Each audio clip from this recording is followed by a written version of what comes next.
What's up, YouTube? Reno here.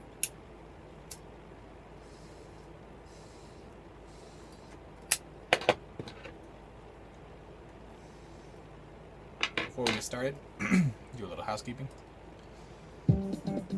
I am smoking my Boswell Wizard Pipe, or as I like to call it, my White Wizard Pipe, or also my Sharky Pipe, and Hobbit's Weed, in honor of the release of the third and final trailer for The Hobbit today.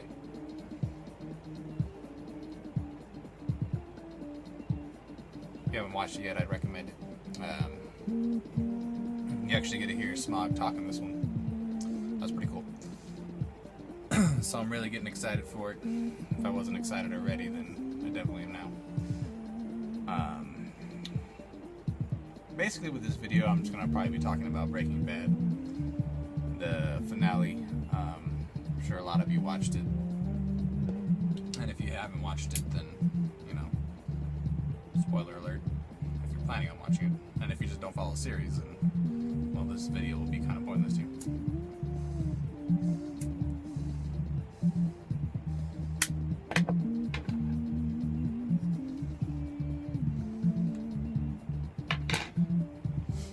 So the final episode, I mean, it's been building towards this episode, obviously, all season.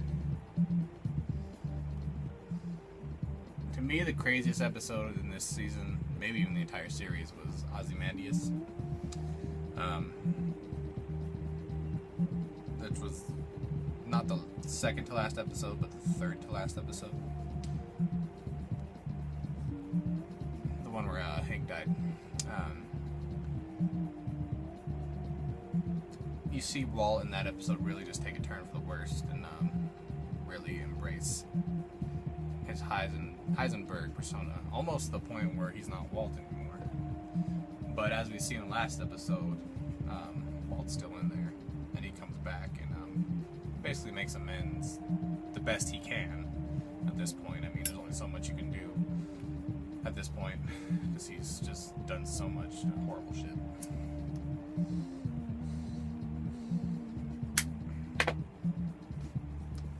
So you have Walt going back to New Mexico from New Hampshire, I guess is where he was hiding out. And he has a machine gun in his trunk, an M60.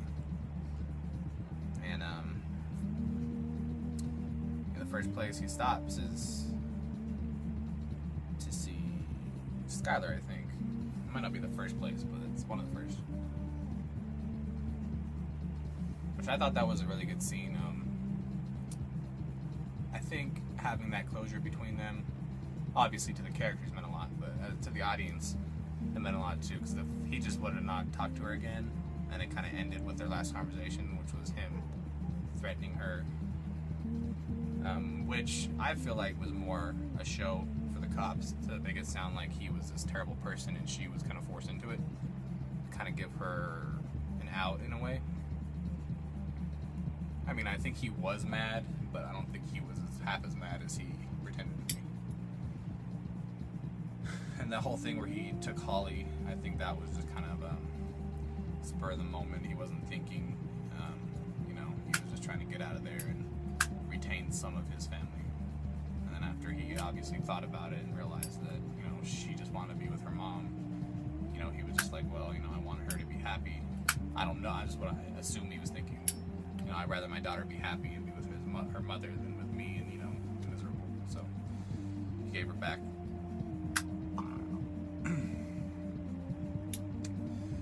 So that whole conversation with him and Skyler was, I think it was really important to the series. Because the whole series, you have Walt saying, you know, I'm doing this for my family, I'm doing this for my family. And initially that's why he started doing it, so he could leave his family some money. But he finally is a little honest, I think, or maybe completely honest finally.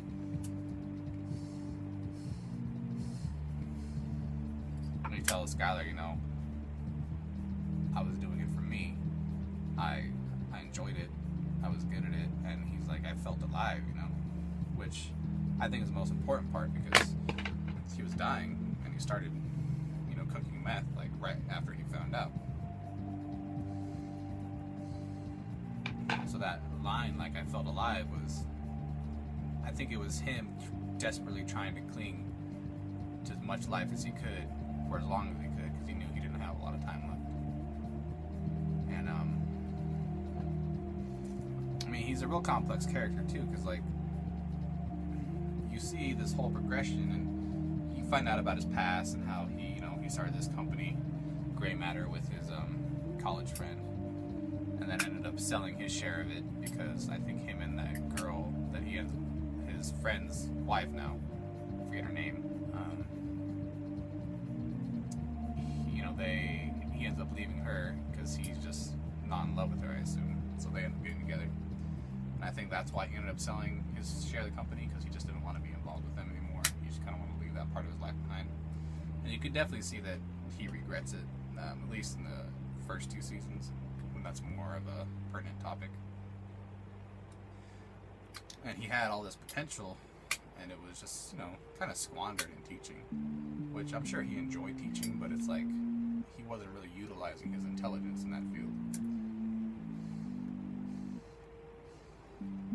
High school kids don't care generally about school, so, you know, they're just kind of there because they have to be.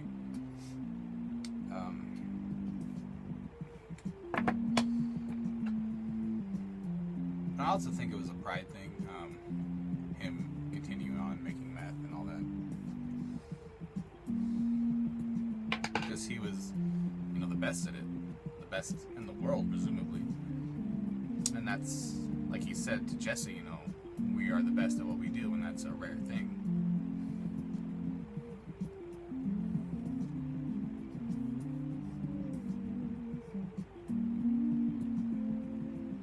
Yeah, he was making this horrible drug and essentially ruining people's lives, but he was making it was a top quality product, and it was something that only he could do.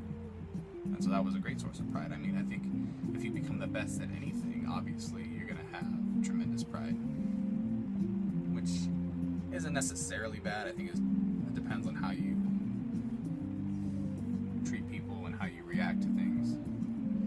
But a lot of times, pride ruins people. The proverb is, pride goeth before the fall.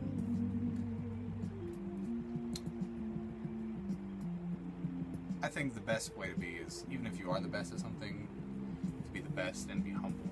Because then not only people will respect you for being good, but they'll also want to be around you because you're not an asshole. A little off topic, but anyway.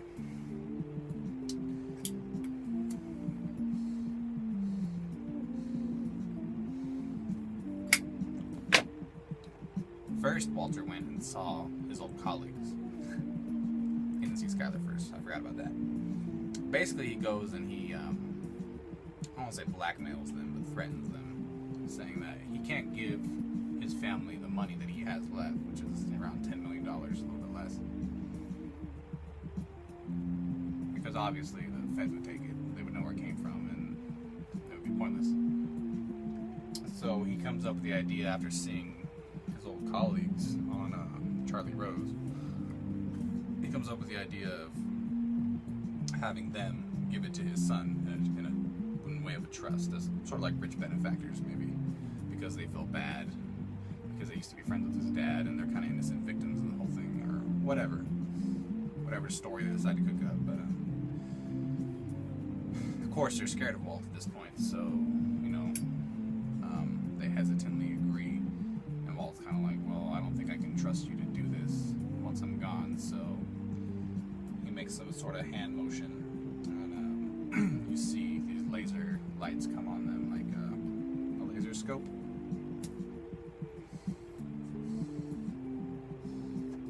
And he basically tells them, like, I paid these assassins $100,000 each, so that if you don't leave this money to my son, then they're going to kill you. It might not be the next day, it might not be a month from, you know, when you don't do it. It might not even be a couple years, it could be a while. But one day it's going to happen. You know, you'll be walking down the street and you'll hear someone behind you, and that'll be it.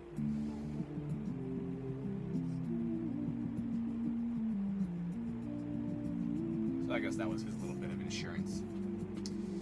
It turns out the assassins he hired was really just Badger and Skinny Pete with some laser pointers. Which I was really happy that they put them in the last episode, because I thought that they were the comic relief the show needed desperately at certain times.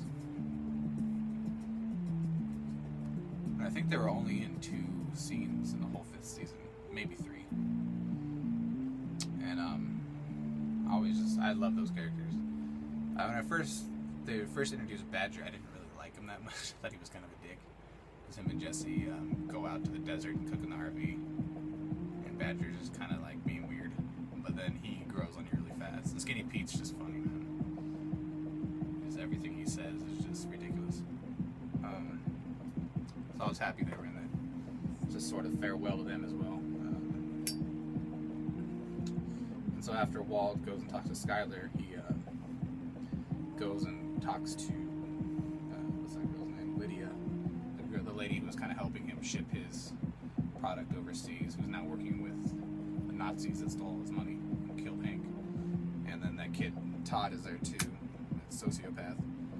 And so he kind of pitches them an idea like, look, I know you're running out of methylamine. I have this new method, that doesn't require methylamine. So, not having to have that precursor, which is incredibly hard to get. Obviously, they had to rob a train to get it. That would be huge for them. And Todd doesn't really seem interested. He's just like, you know what, I'm not. And then Lydia's like, okay, we'll do it. Like, you can come meet at the compound or whatever. But you see right away, they don't say it, but it's just kind of obvious the way the camera's working. That Lydia lady always drinks tea wherever she goes to meet Walt or Todd or whoever she's meeting. And so, cleverly, you see the one white packet, which is the one which I assume was Walt's plan. Like, he probably got rid of all the other sweeteners, just, because he knew she only used one, so if there's only one left, that would be the one she would use. And he put the rice in the little sugar packet and poisoned her, basically.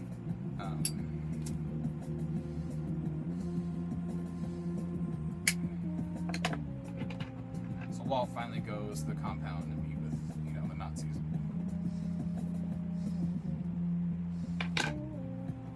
They search him. They take his little remote that he had hooked up to the machine gun, which was just on his car keys. And they go in, and he tries to, start trying to pitch him the idea. And the main guy, I forget what his name is. I'm really bad with names, given those. Anyway, Uncle Jack. He's like, you know what, we're not interested. We got that Lydia lady now. She can sneak us a precursor every once in a while, just a methylamine. Because of, nobody's watching her anymore. Not to mention they have most of Walt's money, which is about, they probably took like $70 million from him. So they don't really care. Basically, they want him to come there just so they can finish him off, tie up a loose end. And so right before they decide to kill him, or right before they're going to kill him, he kind of yells at them and like, you lied to me. You said you're going to kill Jesse Pinkman and he's still alive, and you partnered with him, basically. Which I'm sure Walt knew wasn't the case, but he kind of just was goading them into showing him Jesse. And so obviously Uncle Jack gets pissed off. He's like, "Oh, you're calling me a liar, and I would never partner with that rat or whatever." And basically has Todd go get Jesse. And so Jesse comes out all in chains. As you would know if you've been watching. Basically, they've just been making him a slave, having him cook meth for them, because Todd fucking sucks. He can only get it up to like 70%, whereas Jesse's cooking like 96% pure, which is just like right underneath what Walt was cooking. And so he sees, Jesse, and there's just kind of really just a sad moment. I mean, you see Jesse, he's just broken down, like just a shell of a person. He doesn't have anything left, it's like everything's been taken from him.